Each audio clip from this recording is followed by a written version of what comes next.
back, everybody. Well, campus season has rolled around just right around the corner here. So I'm getting the golf cart ready, letting it warm up now so I can drain the oil. I'll check the air filter, clean it. I'll get it greased up, and I'll check the oil in the rear, make sure everything's good there. And then I'll be able to load it up on the trailer.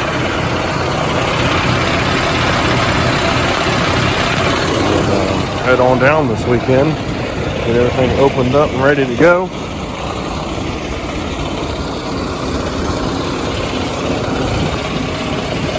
Got a couple grease spots on the front of it. I'll get them greased up.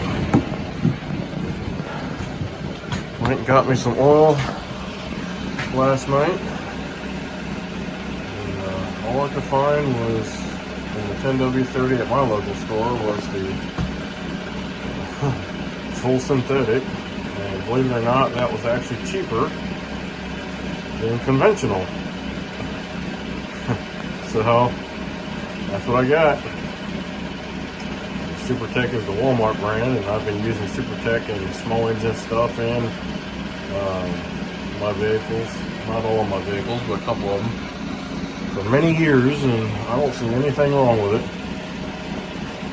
No, Walmart doesn't make oil. They have major manufacturers make it for them. And, right now I'm just going to transfer some into a smaller container to make it easier to dump it in the motor of the golf cart. And I usually keep one of these containers laying around just for that reason, for smaller stuff. Areas are a little more difficult to get the larger jug in. So that's what we're going to do tonight. We'll get this golf cart ready to go. I'll bring you back in a few minutes. All right, let's take a little visit underneath the golf cart. Get an idea of what I gotta do. So up under the golf cart here, right there is your drain plug for the oil. And we'll get that pulled out. I'll put my little container under here. I'm gonna let that drain into there.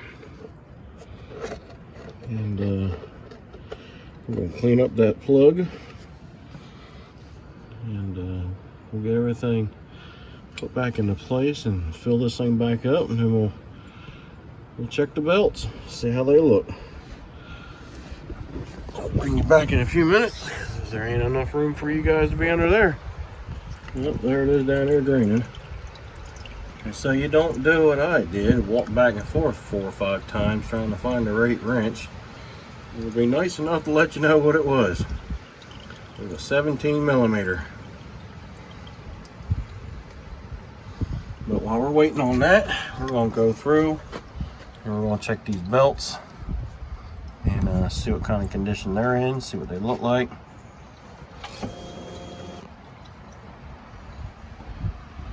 Just turn that off.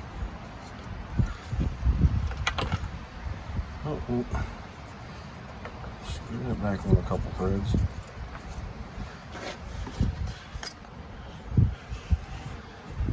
I feel something right about there.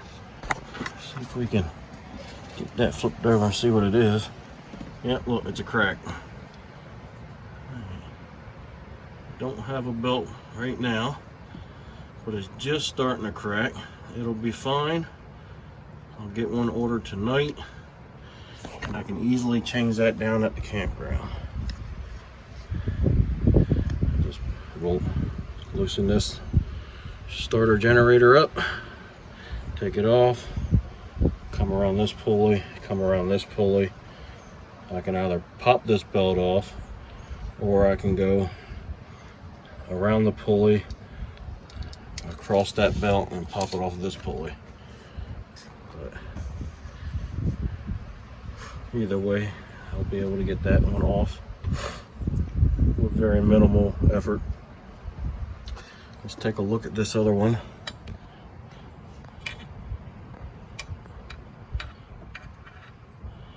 What I can see there, it looks pretty good. Move it forward a couple times. All that looks pretty good. Move it forward a little bit. Let's see if we can get it popped off of there and just take a better look at it. Boy, this thing just wants to be rude as all outdoors. There we go. So it ain't much to get this thing off of there, but it's very, very tight clearances between all the pulleys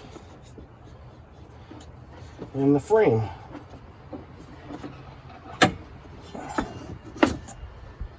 But anyway, we got it off, and that's the number of the belt. I think most golf carts take that. I ain't gonna say all of them do. And most golf carts, they take the same generator belt, which is right there. I wrote it on there, makes it a little easier. It's a 4L 36-inch.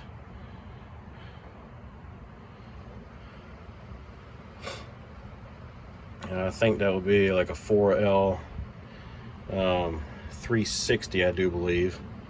And if it was Kevlar coated, it'd be 4LK 360.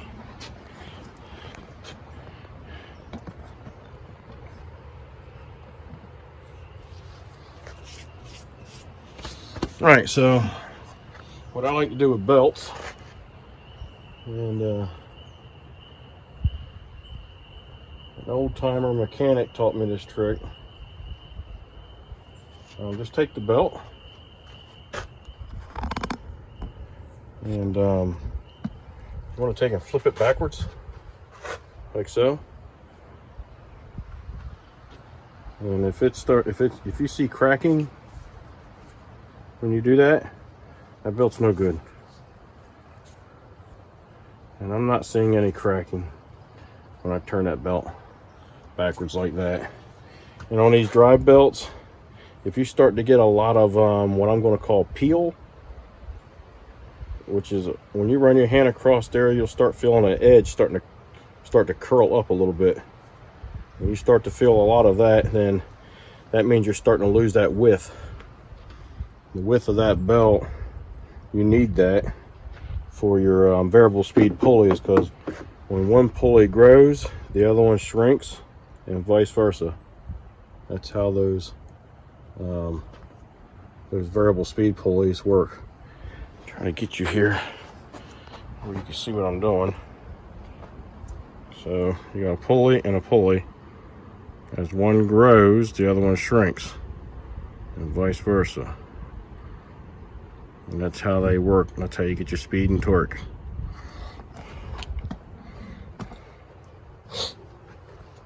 All right, so this belt's in good condition. I just need to replace the starter generator belt. And that's your starter generator back here. And that does just like it says. It starts it, and after it starts it, it generates the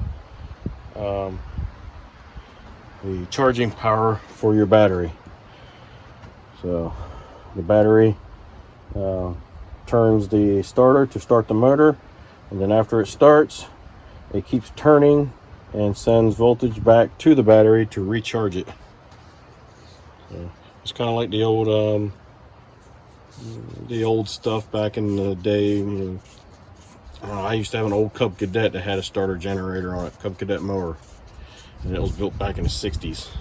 So. All right, let me scoot you back a little bit so I can get this back on there. And then we'll crawl back up under there, and we'll put the oil plug back in after that.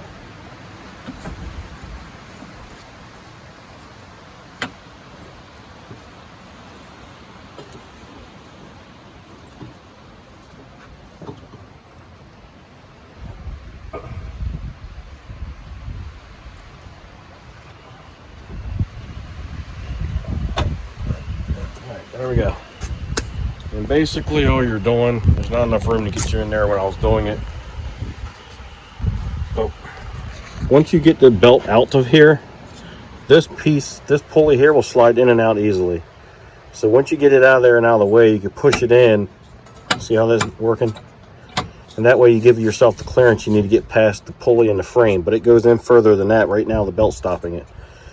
And then so you slide it past the pulley and frame, you slide it past the muffler here, and then once you get it around there, you slide it out, you drop the pulley in there, and then you come along here and just roll it.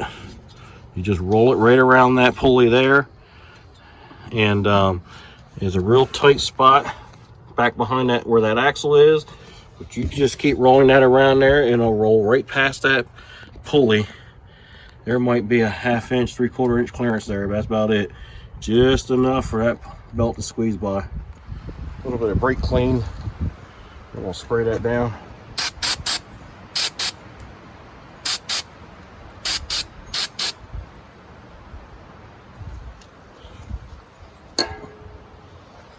And we can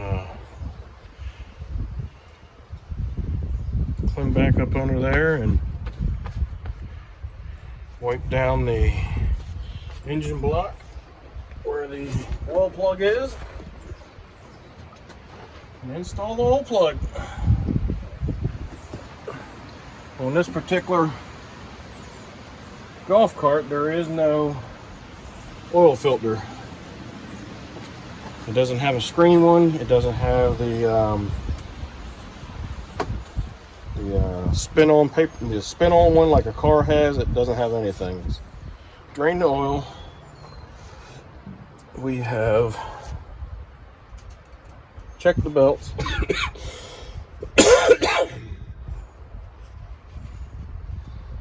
And get ready to top it back off or fill it back up with oil. And on this particular one, I wonder if I can get you up here in the golf cart looking down over everything. Let's try it out. Hope you took your Dramamine. I'm trying to get you in there to see. Alright, yeah. So here's your dipstick for the oil, and there's your fill for the oil. Just a little cap like that. It's got a little O-ring on it. Give that a little wiping, because debris can build up on and around that, and you don't want any of that getting in there.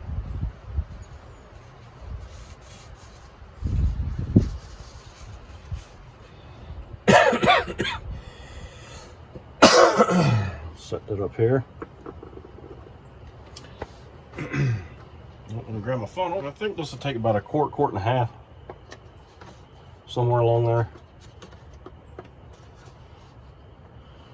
Oh, for crying out loud. Well, this is why I put it in the smaller container. Let's see if we can do this without pouring it all over everything. Nope, I ain't gonna try it.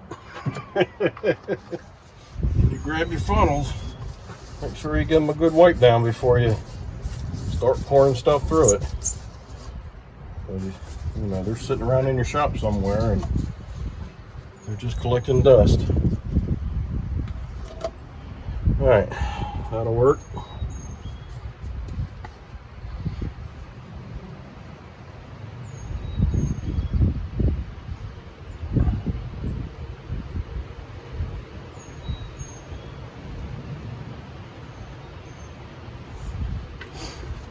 Take your time filling it. You don't want to overfill it. This particular golf cart has the Kawasaki motor, I do believe it is, and it's fuel injected. So that's kind of nice because you don't have to worry about the carb getting all gummed up on you and having to clean it from sitting all winter long and stuff like that. So I've had it for, I don't know, 3-4 years now, and it's started up every year, no problems. So that's been nice.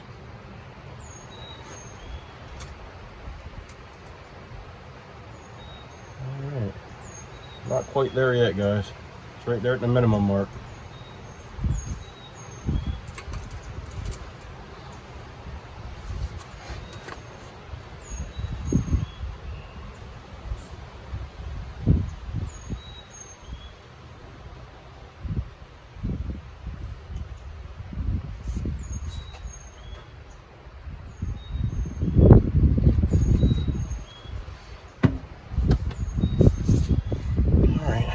get done with the oil, we're going to take a look at the air filter and pre-filter. And then I was going to put some sea foam in the motor and let that run and warm up and then drain it all out, but I didn't have any with me, and I was going to put some sea foam in the fuel tank. Again, I don't have any with me, so I gotta get some picked up. I still like to run it through the fuel, even though I've already changed the oil. Maybe I'll remember to do that next year. I definitely like to put some in the fuel, get it stabilized. Hopefully I don't have water in the bottom of it either.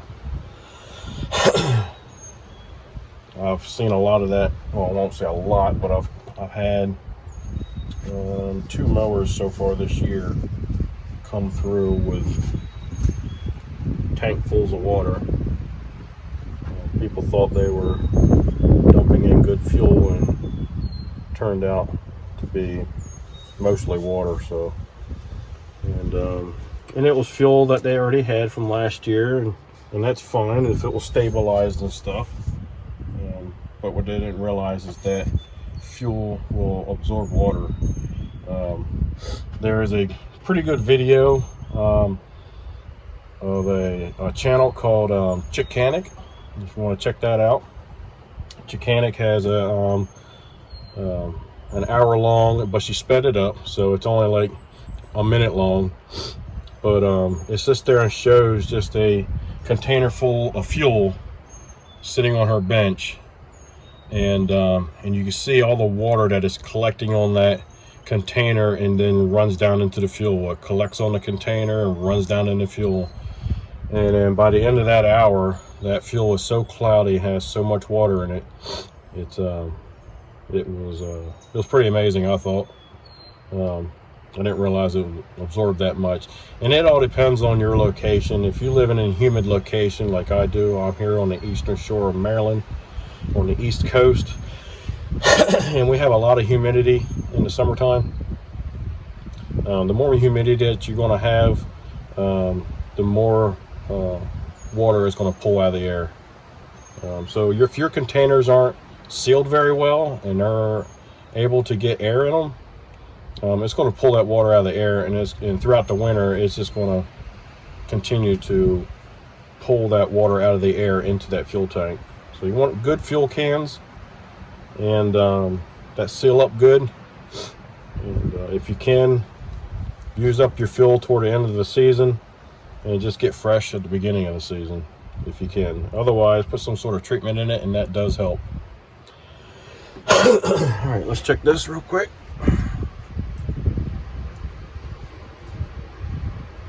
Well, I still need to add some. I should have to add most of this in there, if not all of it. And this is a 48 ounce container. Like I said, I think it'll take most, if not all. But that campground is near water, so there's a lot of real fine, I mean really fine, silty sand that's there. So a good air filter is what you really need for that location. And make sure that everything's installed properly on that air filter. Any gaps in that real fine silty sand would destroy this motor in no time. And I checked that filter a couple times throughout the season, make sure it's okay. We'll blow it down first.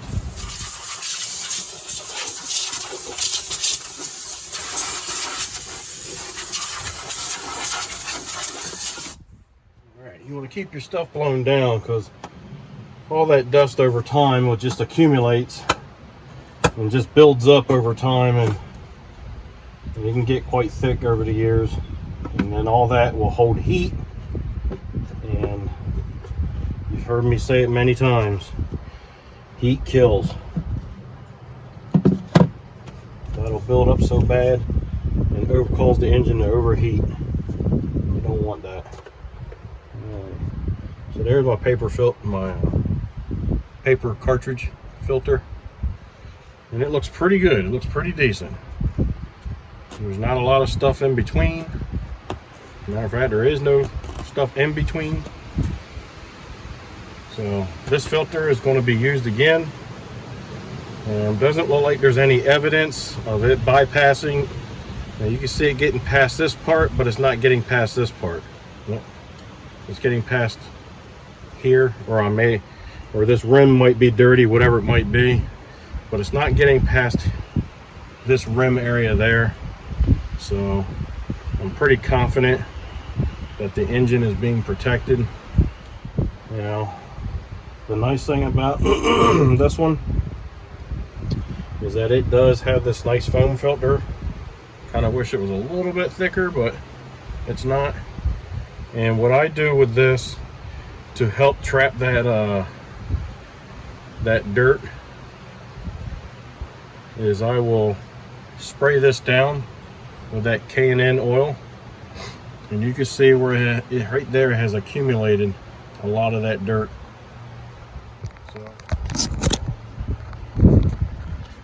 So there's a little bit of moisture, or not moisture, but oil residue.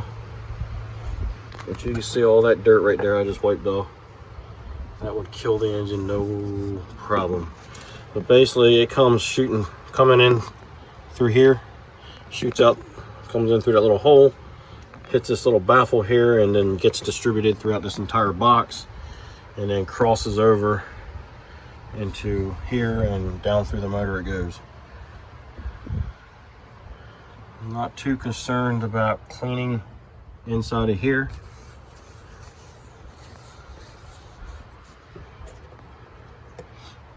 But I am going to clean this foam filter. Or better yet, it's still well oiled. You see that red tinge? That's that K&N. Let me see here. It was that way. Nope, it's got to go in this way. So yeah, I thought maybe I could take and just turn it 90 degrees, but I can't, or shouldn't, because there's a little notch right there, and the filter's notched out for that spot. But that there protects this filter here and allows it to last a long time. All right, so I will get that foam filter cleaned out in a little bit. Right now we're going to continue on, and we're going to pull the spark plug and take a look at it, see what it looks like. Right? We'll see that, right? Yeah, absolutely, right there. We'll set this back together right now. I can clean that air filter anytime I know I need to clean it, and I am going to clean it.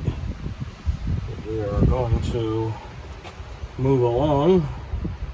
I can clean that whether I'm here or down to the campground. It doesn't matter. It's not that bad. It's just that one little corner right there that's got some heavy buildup, but the rest of that is in great shape. All right, I believe, yep, that's the large socket. I believe that is the 13/16 spark plug socket. Yep. Exactly what that is. And an extension here along with my socket. It gets me up above everything. So pop that loose, and before I take it completely out,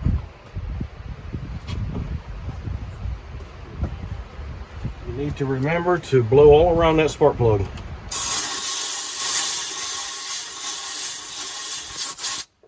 That way, slide that spark plug out of there, debris doesn't fall in behind it. Don't want that to happen.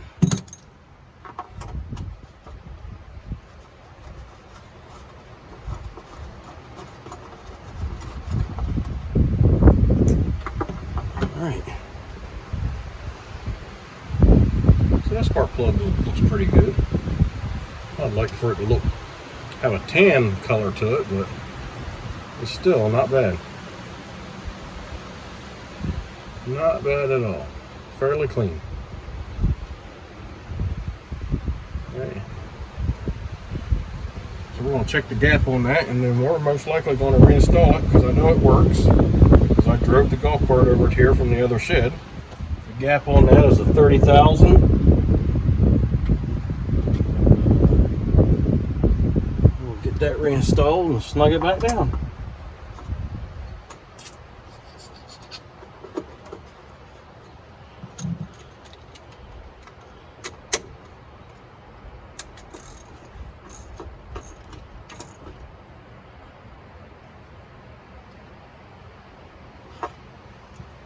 There we go.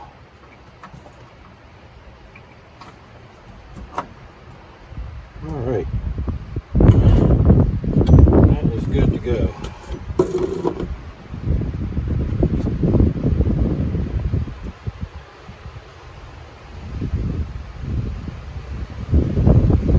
It smells like the fuel is starting to get a little weak.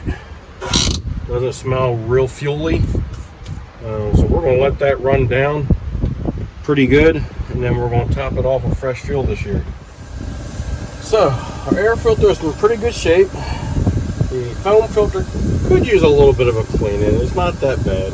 Like I said, it's only that corner that's got a little bit of buildup. The rest of that foam filter is in great shape.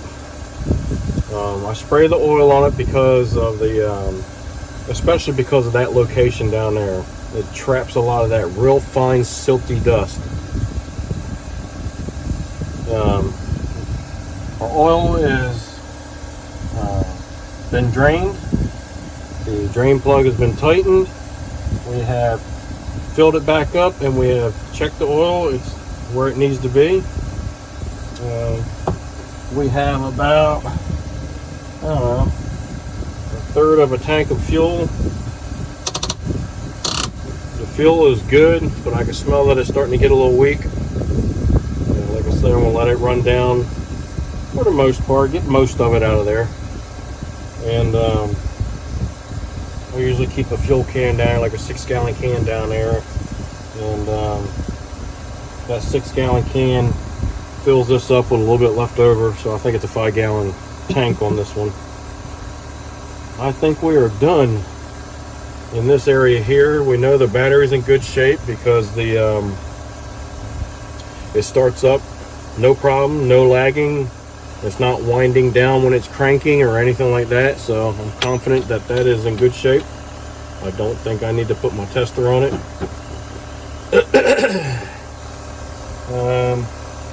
I think we're done in this spot, in this part of the cart. We're going to move around to the front here. Sorry about the air compressor. We're going to pump some grease in this steering link.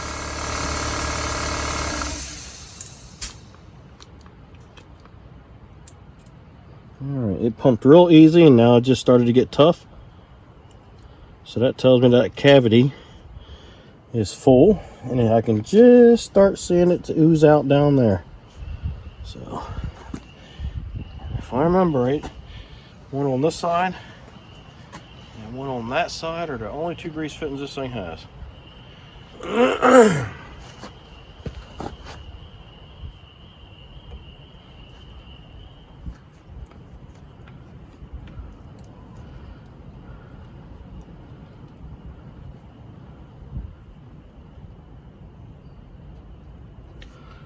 Alright, we're good to go there. Let's on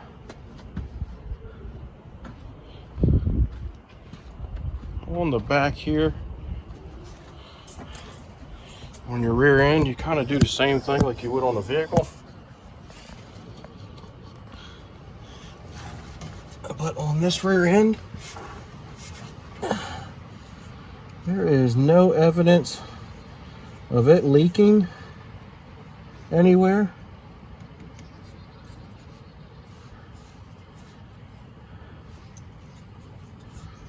Yeah. There's no drips on the garage floor or anything like that, or no drips on the floor down to the campground. So I'm confident that this is in good shape.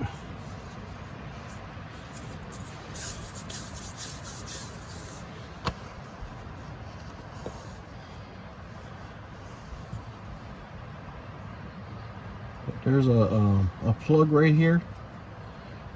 It's just a rubber plug. You'll pop that plug out and your oil should be sitting right there. It should just start to ooze out a little bit.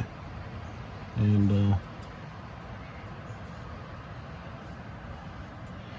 it's not wet around the ends of my axles either. So yeah, I'm pretty sure that our fluid level here is in good shape. No evidence of nothing. So I'm not going to be too concerned about popping that off this time. All right. Keep in mind, this is my own golf cart, not someone else's.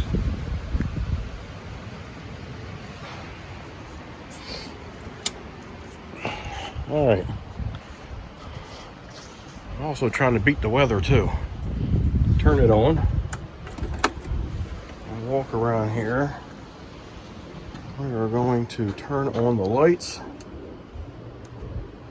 There's our headlights, they just popped on.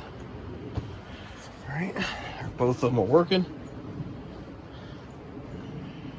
That turn signal and corner marker is working. That one is not, and I already know that it's not. Within the first year of having this, this one would never go out. So it would wear the battery down. I just pulled the bulb out. I'm not going to tear through the wire harness on this thing for something that's so minute. It's not like it has to be. It's not like it's a vehicle that is licensed to be on the road or tagged to be on the road or anything like that. It's a golf cart on a campground.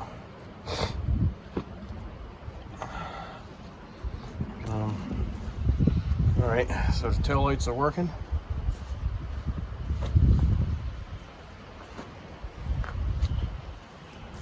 And this one does have a brake pad with brake lights. And it does not look like they are working. Again, I'm probably not going to look into it too far.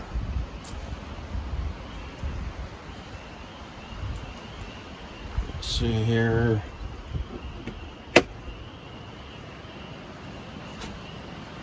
Four ways do work.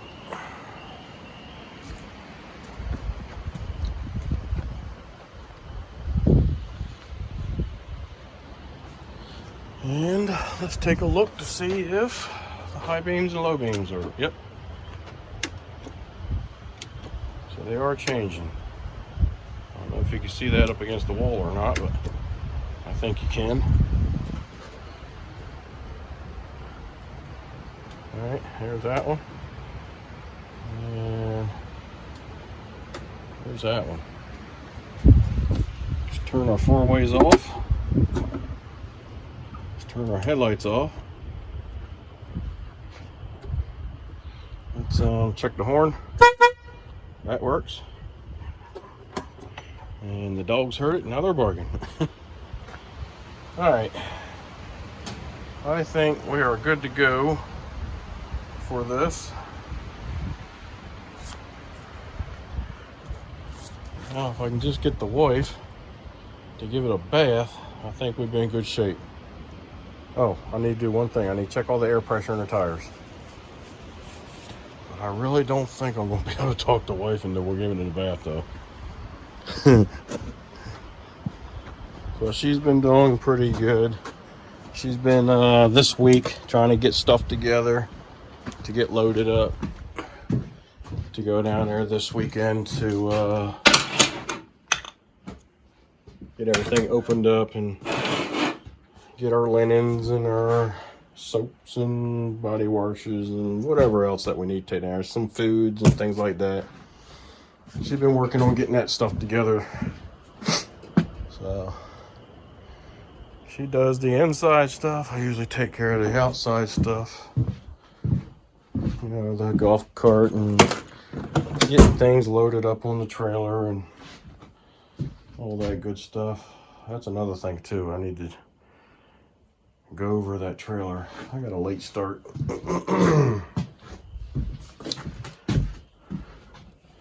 I should take off tomorrow, but I already told my boss I'm just gonna leave a couple hours early. Plus, I still got some work to do. All right, there's that. Oh, need my air chuck. Where is my air chuck? Okie dokie. I've lost my air chuck. Oh, there it is.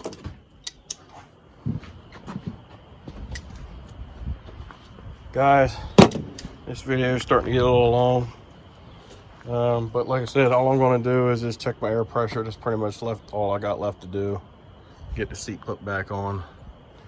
And I can call this done. I'll run it back over in the shed, and then I'm going to go over there to the trailer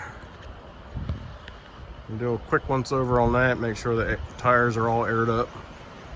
And that way tomorrow all I gotta do is get things loaded up on it and get her hooked up to the truck, and we're good to go. Hopefully you like the content. I appreciate everybody stopping by and checking my channel out, and I appreciate that. Give me a thumbs up, subscribe, send me some comments, let me know what you think. Be kind and help people when you can.